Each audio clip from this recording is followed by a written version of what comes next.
Halla folkens, velkommen tilbake til Black and White 2. 4 ble det, men 2. Forrige gang så gjorde vi tutorialen. Vi fikk se hvor mye Aztekerne herja landet vårt. Og så kom vi hit til ei fredsfull øy. Look at that town. It's not dissimilar from ours. Click on the gold scroll. I don't like the look of those fellows. Ikke heller. Alright, let's click on the gold scroll. Your villagers are going to need food very soon, leader. Move your hand over this field, then click and hold the action button to pick up the grain. When you've got 200 food in your hand, drop all through it into the storehouse. Okay, sånn gjør dette her henne. We now have enough food. We need to get our people working if we want to rebuild, boss. Villagers can be turned into disciples who will work at the job you assign them. Pick up a villager, then put them down on a field. Ok. Du skal jobbe på gården. Det skal du også. Looks like your new disciple is starting to work the field. Those farmers can handle that small field with no problem, boss. We need wood if our villages are to build and our town expand. Grab and pull a tree out of the ground and drop it into the storehouse. Her har vi fanken med... Det her... Det som jeg gjorde nå, liksom, det at jeg får opp navnet og alt det på alle folk her, det har jeg aldri gjort før, selv om jeg har hatt det spillet her så jævla lenge. Det er liksom... Hva er liksom... F... G gjør ingenting. R... T... Z... X... C... Da kommer vi til kreaturum, og der ligger den også over. Så beveger jeg meg med mus-tastene, det tror jeg, men det er mye lettere å bare bevege seg med musa. Now, put it in the storehouse. Fuck. Jeg skulle ikke gjøre det, får jeg bad alignment. There ain't enough wood. Drop in another tree. Ok, skal vi se. Disciple mine worker. Det her er sant det. Hun deilige dama som prater. Disciple mine worker. Disciple forester. Og så, nå begynner den morsomme delen. Disciple breeder. Trenger noen til å lage litt flere folk. Alright, skal vi se. Skal begynne med city-planlegging You også. need to put trees into the storehouse, leader. Later, put some trees into it. Now, put it in the storehouse. You've created a number of disciples, so why not create some more? Disciple breeder. Alright. Se der, ja. The statues on your town center represent your town's desires. Så nå vil de ha This shows hus. what your people would like to build next. Keeping your people happy is important, and they will let you know if they desire a building type. See how the statue is carrying grain? That represents the people's desires for food. If they need ore or wood, they will let you know. Keep an eye on the statue, as it will change. This plinth's height represents how good or evil you are.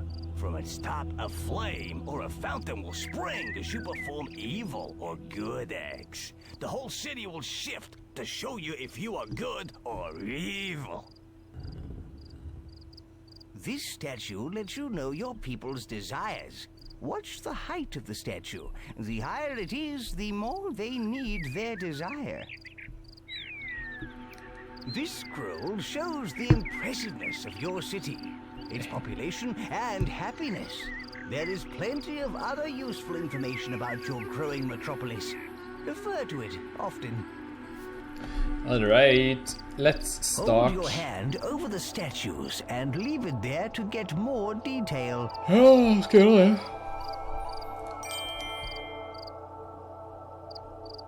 Ok, vi skal bygge... Your people desire houses. Move your hand over the rotating building, then click and hold the action button to drag it off. We'll need the right buildings and food if we're gonna support a powerful army. That's right. Keep going. We can speed it up by picking up a tree and dropping it on the building. You can also drag a building blueprint of an existing house. Move your hand over the existing house. Skip land? No, for det litt sånn... Hold down the action button and drag to get the blueprint. If you want to cancel an action and empty your hand, simply shake it briskly left and right. See the pile of wood there? Your villagers will use that to build the house with. Construct 12 villas. Ok, greit. Da hjelper vi til litt her. Disciple builder. Disciple builder. Disciple builder. Bygg huset deres nå, folkens. Disciple builder. Og så var dette her da, hvis vi gjør sånn. Og så tar vi den her, og så...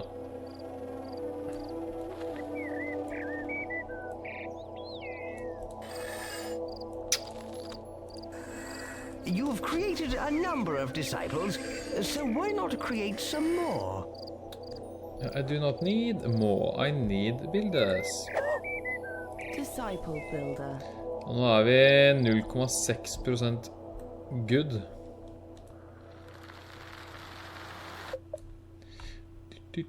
Og så smekker vi det. Kom igjen da. Inn i varehuset, please. Da blir det mat.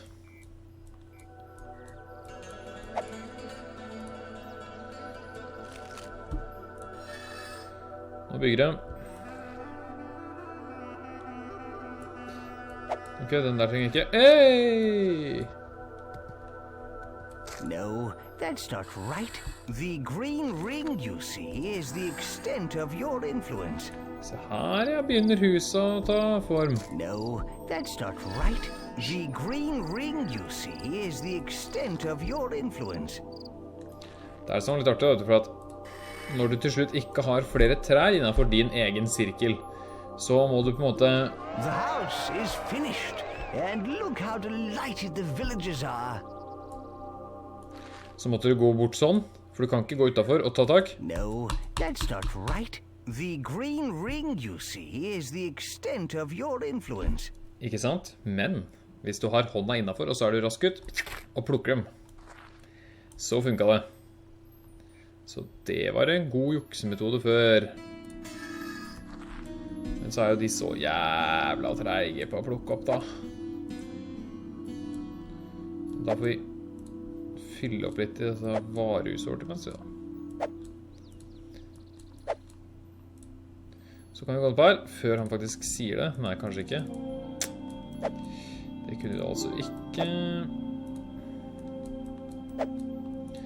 For vi kan etter hvert kjøpe en ability som er multi-hand pickup, og da bare kan du for eksempel plukke opp en person, og så kan du holde inn i musknappen, og da kan du zoome over for det, plukke opp kjempemange. This is God building. Yes, you do it by picking up resources the building needs. Then hold your hand over the building and press and hold the action button. This is very useful, but you do lose some of the resource in the process. Ja, men det her er supert.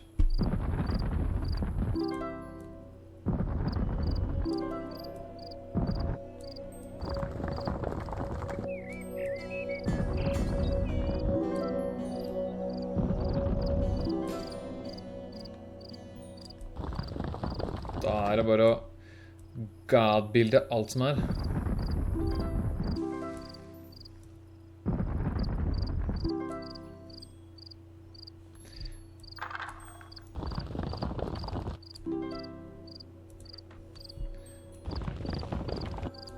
Good.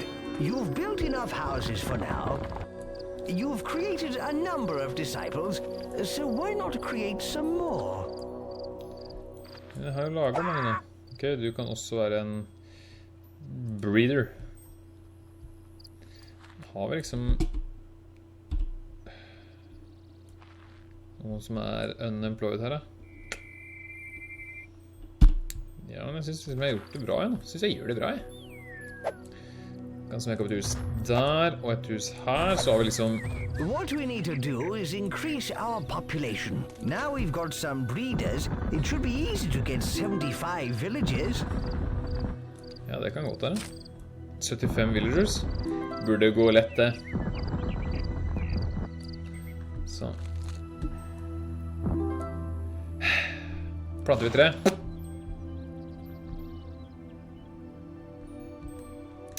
Da, vi snekker opp et par hus til. Click the gold scroll when you are ready to learn about the toolbar. Toolbar.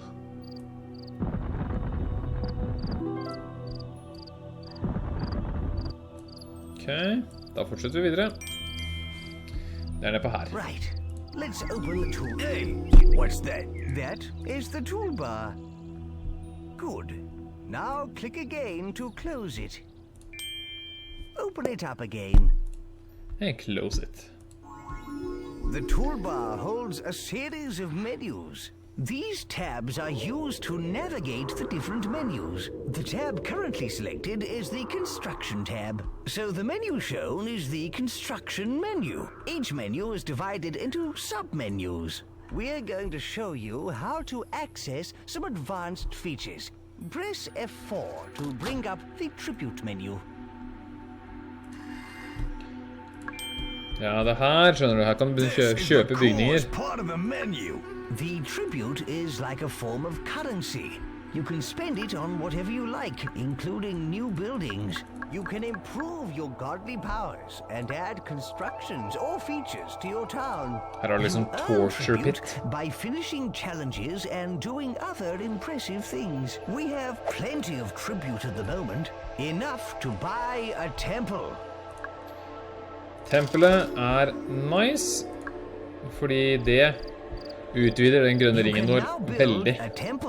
This is a good thing with a capital G.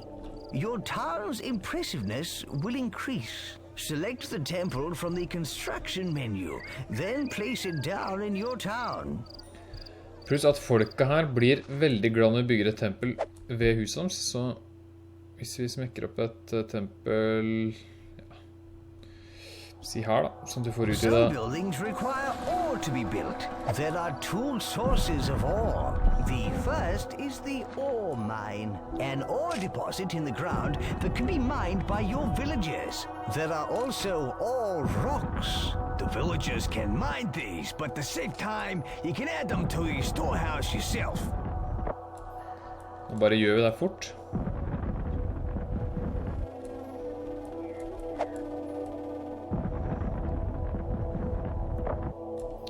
Tempelet liksom ganske greit, det.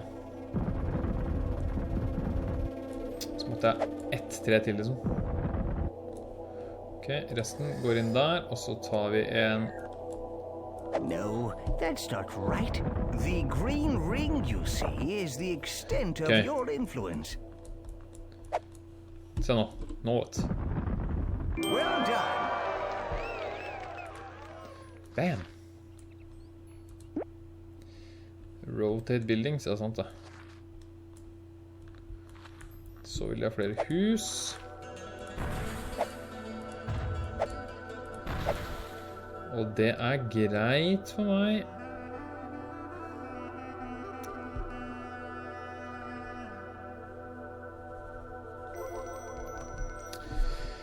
Skal vi se, kan vi kjøpe noe mer her da?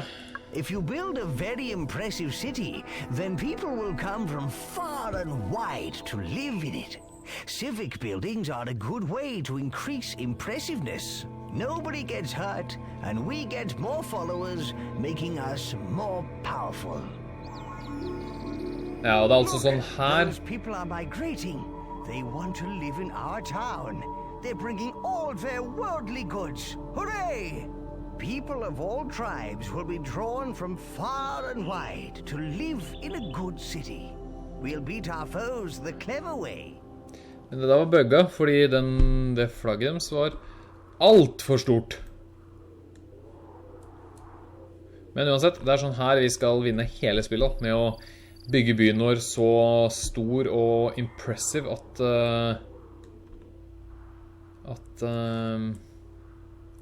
folk kommer til oss.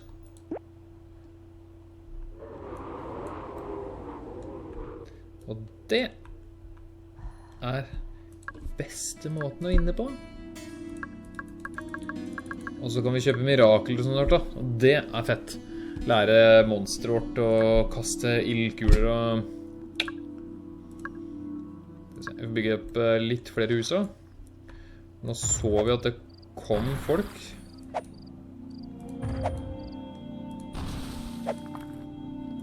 kommer jo et par sånne som vil migrere, og da regner jeg med at vi må jo ha litt mer plass i byen vår. Så da må vi bare bygge da. Så hvis vi nå bare får smekket opp et par hus, og så tenker jeg at vi slenger opp ett tempel til på siden her. Yes, a temple adds a lot of impressiveness to your town.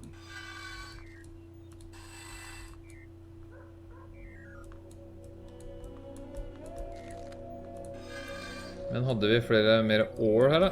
Ja da. Det fyller vi på selv. Så kan det gjelde for å bygge med wooden.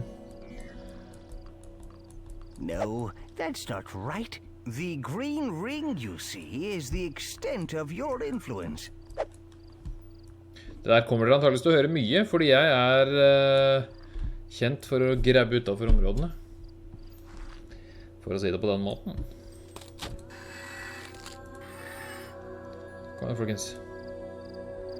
Se nå kommer folket. These people have come to join our town. Pick up their migration flag and drop it anywhere within our influence ring. Ok. Hvor flagget deres da? Oh, thank you. Thank you, Great One, for welcoming us into your magnificent town. Og der ble vi gode, vet. Da fikk vi 4,4% good. Armories are where you can turn your people into warriors. Warriors who can take other towns and lands by force. Buying the armory is the first step towards having an army. Ha! Temple! Why build that when you can build an armory? Ja, vi må jo faktisk bygge Select tårnet. the armory from the construction menu. Then place it down in your town. Det som tingen med det at Armory, det gjør folk lei seg. De har en tendens til å ikke like det, så derfor bygger vi Armory litt sånn utenfor byen. Og en litt sånn egen remotely place her. Smekker opp her borte. Sånn at vi slipper å ha så mye bygger det her oppe, tror jeg. På toppen av fjellet. Og der trenger vi mest... Nei, jeg trenger faktisk bare wood der også. Da bygger vi den selv da, bare for å ha gjort det fort. Mens de bygger det andre tempelet.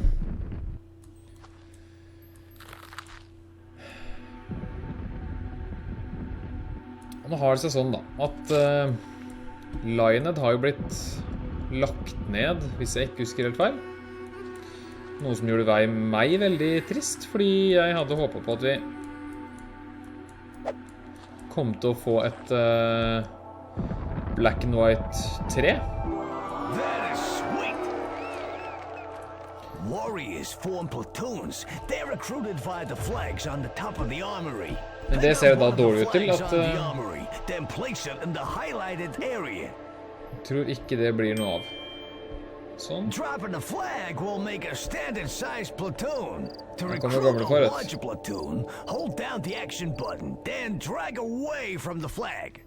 Han der nå, han bare I'm gonna join the army. Det som kjedelig nå med å lage armies at det bare mannfolka som går. Så hvis du dum nok til å bare drive på å lage armies, så kommer du til å slite til slutt, for du sitter bare med kvinner og barn.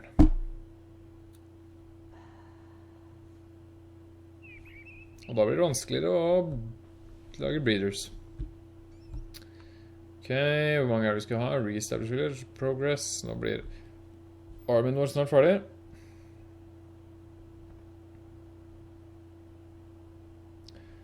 Kom igjen da, folkens.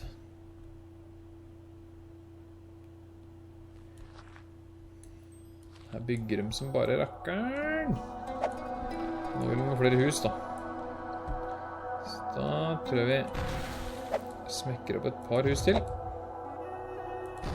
Her i villastrøket, i Bygdøy allé.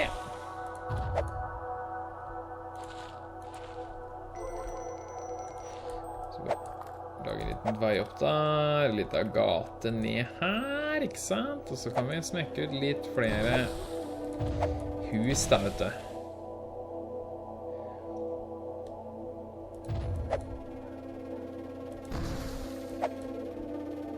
Nå vel straks armen vår ferdig, tror jeg. Skal vi se, det var den. Armies are the best thing ever, but you're gonna need to keep them under control. So you need to know all about these here flags. Every platoon has a flag. You can see it held up high above the army, and also in the bottom right-hand corner of the screen. Each platoon type has a different color and symbol on their flag to make them easy to identify. This one is a swordsman platoon. The flags also tell you what rank the platoon is. Those pips along the top indicate the rank, from raw recruits to seasoned veterans. If you click on the flags in the bottom right with the action button, you pick up the flag and gain control of the platoon. Click on the flag with the move button and you'll go directly to the platoon.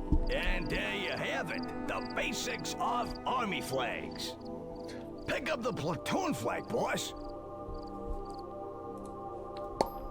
Ready?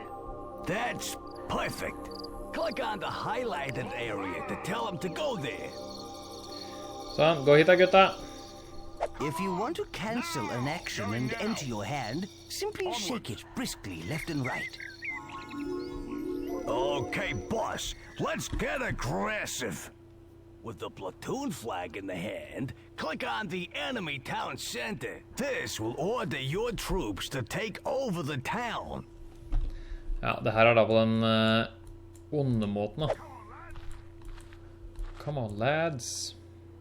Off we go! Da det capture, ikke sant? Men da episode 2 ferdig. Armyen vår på vei, tror jeg. Ja, de bare jævlig trege. Men episode 2 ferdig. Som alltid, hvis du likte episoden, trykk på den. And these guys will eat twice the normal rate. So keep an eye out on your stores. Så hvis du likte episoden, husk å trykke på den like-knappen. Hvis du vil se flere filmer av meg, så husk å subscribe og del med vennene deres. Det setter jeg stor pris på. Så ses vi i neste episode av AwesomeViking spiller Black and White 2. AwesomeViking, ut!